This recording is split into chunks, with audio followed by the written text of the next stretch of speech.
They say there are 1,000 stories in the city, and maybe you wrote one of them, or you wrote the great American novel, or a poem, or a song, or a Hollywood screenplay. Well, how do you protect your creative efforts? You copyright your work, and that's a lot easier than you might think. Before 1976, you had to file an application with the Library of Congress. But now there are 3 levels of protection, each one focusing on the degree of notice you give the world that, hey, this stuff is mine. Under the most liberal interpretation of the law, your work is protected at the moment you create it, automatically. The problem with this deal is proving it was your idea. Tonight Show? My idea, but I never gave anyone any notice. So don't rely on this kind of copyright protection. Just as simple and very effective is to simply write copyright, the year, and your name on everything you create. You're immediately protected.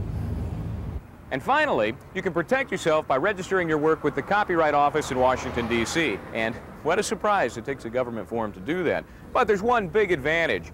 Your chance of collecting damages for copyright infringement, that's the unlawful use of your stuff, is much more likely. Registration puts everyone on notice that this is your work. So think about the level of protection you need. If you really don't plan on selling your work, well, you may not do anything. If you don't like the paperwork needed to register, at least use the copyright identification. And full protection requires that you register with the Copyright Office. The point is, don't stop thinking after you've created your masterpiece. Knowing how to protect your work will give you the legal edge. Mind if I take a look? I'm attorney Michael James Bryant.